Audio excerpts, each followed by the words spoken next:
Meghan Markle crashed Valentino Garavani's funeral in Rome uninvited, with entourage and big camera crew to film for her image rehab. Security booted her fast. Meghan Markle is in California with her wanting to be in the UK husband, trying to get back to the UK. But what is so alarming to me is how Meghan continues to want to create these ripples in these other areas and parts of the world as she did a few days ago. You're done. This is why the funeral story is so damaging to her. Because here's why this Valentino funeral situation is not just embarrassing for her. It's a career-defining moment, in my opinion. Meghan Markle just took one of the most brutal public rejections of her life, and the leaked details have her absolutely livid. While Prince Harry was unraveling inside a London courtroom, getting emotional over his wife, and being corrected by a judge not once, not twice, but 3 separate times, Meghan was busy making frantic moves behind the scenes. Prince Harry nearly broke down in tears in court today, weeping about Meghan Markle's misery.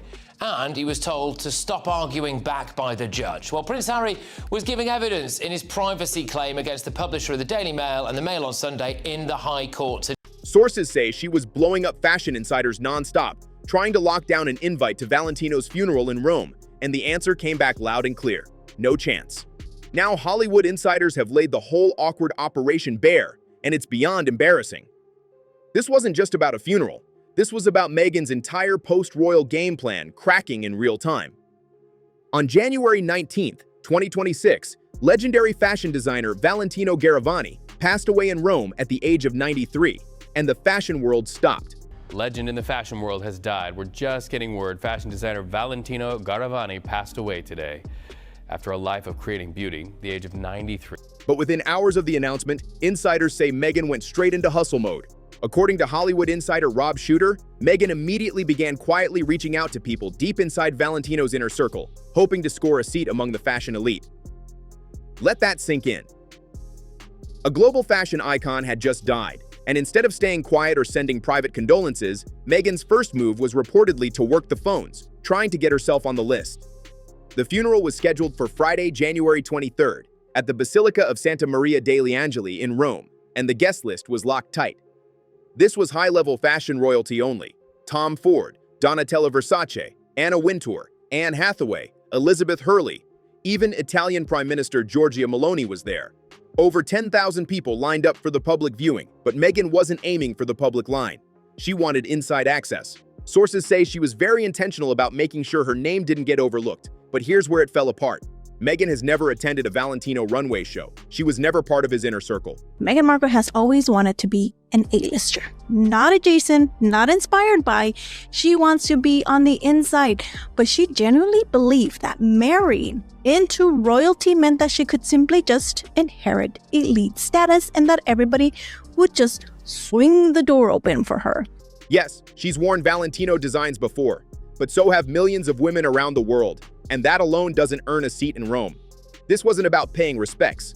This was about access. This was about cameras, connections, and being photographed next to Anna Wintour and Donatella Versace. This was straight-up networking at a moment when the fashion world was watching. And insiders say Meghan thought it would work because she's pulled similar moves before. Back in October 2025, she showed up at Paris Fashion Week after inviting herself to the Balenciaga show. Creative director Pierpaolo Piccioli later confirmed that she reached out directly and said she wanted to attend. No grand plan, no official invite, just a direct ask that somehow slid through. Translation: she pushed her way in, and it worked that time. Meghan Markle, she went to Paris to attend the Balenciaga fashion show. She took her entire team. She took Daniel, the hair and makeup artist. She took Marcus Anderson. So Meghan reportedly assumed she could repeat the same play at Valentino's funeral, especially since Piccioli served as Valentino's creative director from 2008 until 2024. Sources say she believed that connection might open doors she didn't actually have access to anymore. But this time, the fashion elite shut it down. Everyone's talking about how Meghan Markle didn't get an invite to the private funeral in Rome. That, my friends, is the wrong story. The real story is that her private outreach became public, and that only happens when the room wants you exposed and not included, which is bad news for Meghan Markle. According to Radar Online, despite her persistent efforts, Meghan Markle failed to secure an invitation and was quietly but firmly turned away. No seat, no appearance, no moment. The funeral went ahead on January 23rd, exactly as planned. Anne Hathaway delivered a heartfelt tribute. Tom Ford, Donatella Versace, Anna Wintour, and Elizabeth Hurley were all present. And Meghan Markle? Nowhere to be seen. Now the leak has exposed her behind-the-scenes phone campaign to the entire world, turning what was supposed to be a power move into a headline-making embarrassment that Hollywood won't stop whispering about. Because funerals are sacred territory in elite circles, not just elite circles, in everybody's circle.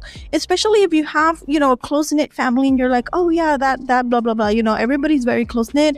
But the moment that you see somebody that's not supposed to be there, everybody's like, why are they here? You know what I mean?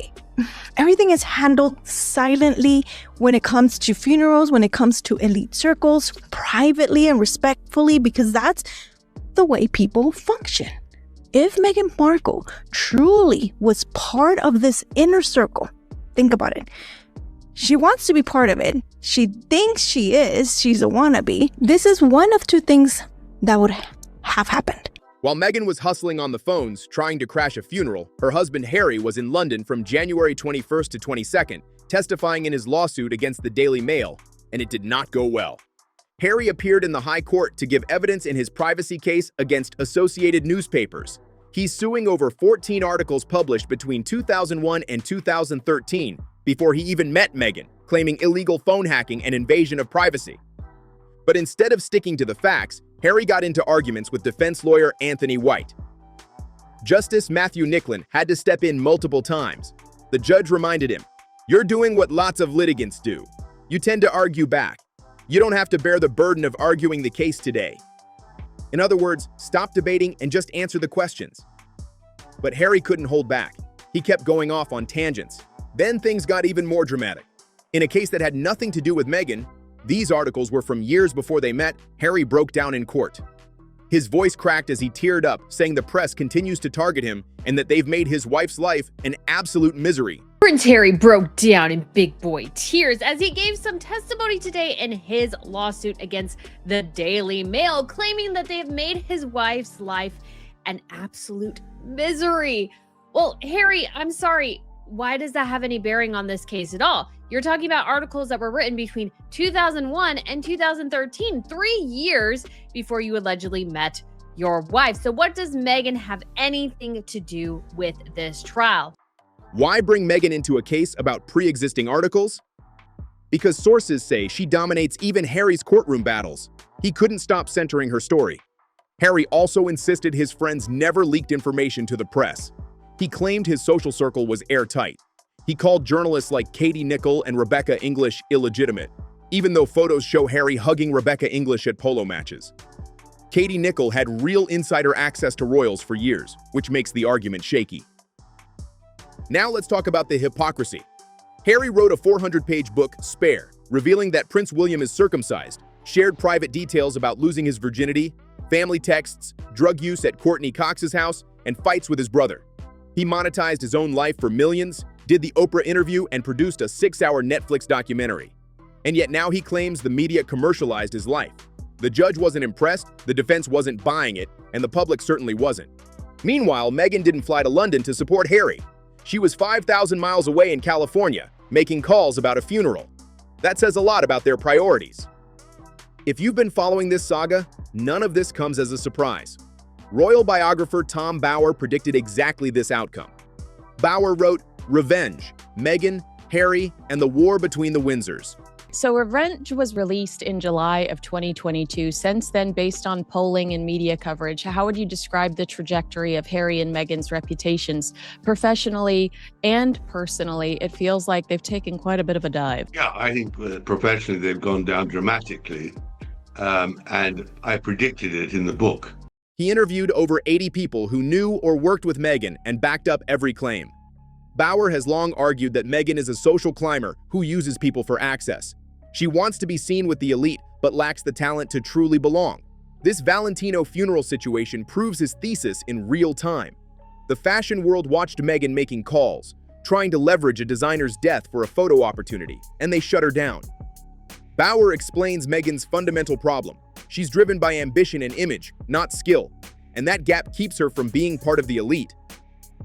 Those are Tom Bauer's exact words. Quote, according to his research, Meghan simply isn't a talent. Netflix executives realized this within the first 6 months of working with her. They handed her top producers, a massive budget, and full creative control, and yet she still couldn't create anything compelling. Bauer explained that every successful lifestyle personality shares one crucial trait: authenticity. People connect with them because they feel real. Everything about Meghan is calculated, rehearsed, and staged. Modern audiences spot fake instantly. Compare her to Martha Stewart, who built a real empire from scratch. She went to prison and came back stronger. Ina Garten started small, running a specialty food store in the Hamptons, and worked her way up. Even Gwyneth Paltrow, who gets criticized for being out of touch, has a personality people either love or hate.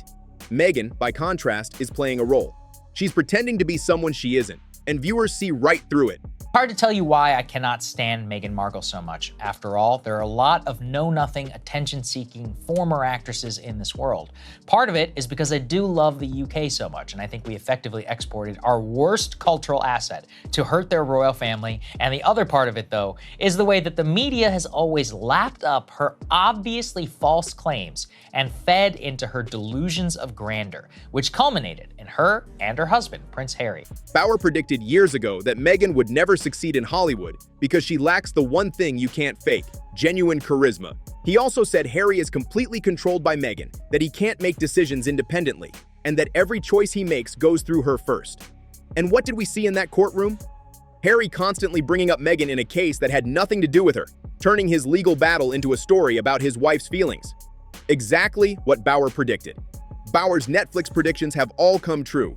He said Netflix would eventually cut ties, that Meghan's cooking show would bomb, and that Americans would get tired of the constant victim narrative. The numbers tell the story. Queen of Love ranked 1,217 on Netflix, with just 2 million views in 4 months. That's less than what some YouTube channels with no famous hosts get in a single month. Her holiday special ranked 1,020th, abysmal for someone supposedly with global appeal. Netflix realized in under 6 months that their $100 million deal was a mistake. Meghan couldn't deliver content people wanted. She's boring, rigid, and completely unrelatable. Bauer said it perfectly: she's performing, not connecting.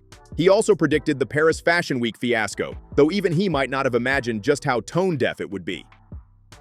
In October 2025, Meghan filmed an Instagram video from her car while driving through Paris at night. She showed the city's bridges, flaunted her luxury lifestyle, and put her feet up casually, right before the Pont de l'Alma tunnel. That's where Princess Diana died in 1997 while being chased by paparazzi. So if you look in the background, there's a bridge, and what that suggests is that she is near the site where Princess Diana tragically lost her life. Meghan treated it like a tourist moment, goofing around for Instagram while the world watched, completely oblivious to the sensitivity of the location.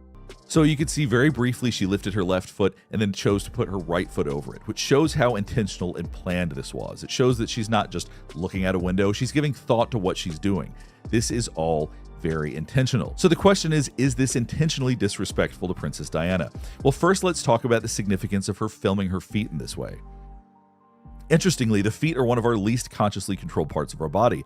So as you could see her trying to shuffle around and figure out what to do, there was a real desire to show herself with her feet crossed, with her feet up. So when we think about symbolically what feet oftentimes represent, oftentimes it's about being grounded. It can actually represent humility, vulnerability.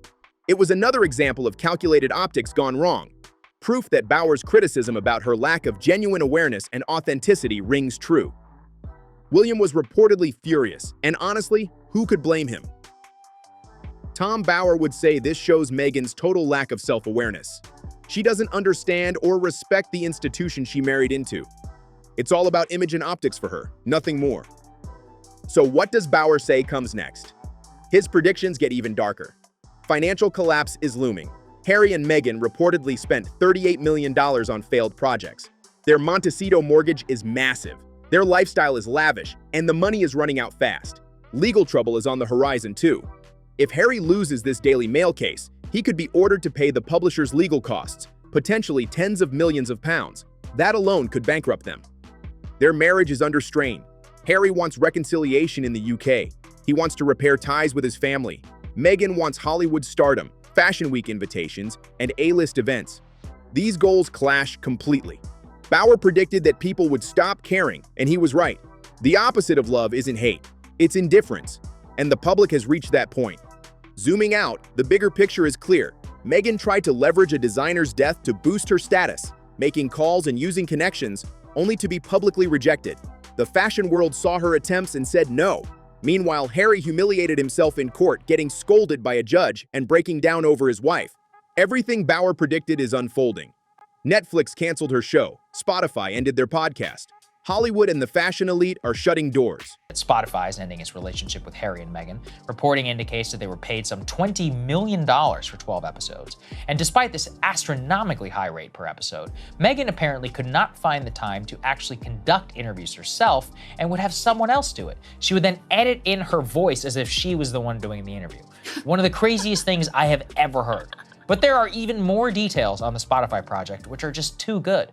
Harry apparently reneged on many parts of his deal because he just had too hard of a time coming up with something to actually say. Meghan keeps inviting herself to events, Paris Fashion Week, Valentino's funeral, and getting turned away. She exploits connections and makes every move about her image, but opportunities are disappearing fast. The fundamental problem is simple. Harry and Meghan want completely different things. Harry wants family reconciliation and life back in the UK. Meghan wants Hollywood, the fashion elite, and exclusive events. Those goals are incompatible, and the tension is only going to increase. Bauer has been warning this marriage is heading for crisis, and each week proves him right. The Valentino funeral rejection is just the latest proof. Meghan's Hollywood dream is dead. Her cooking show flopped. Netflix isn't renewing big contracts. The fashion elite won't let her in. She's desperate for invitations, while Harry's courtroom behavior looks ridiculous. Internationally, their brand is toxic.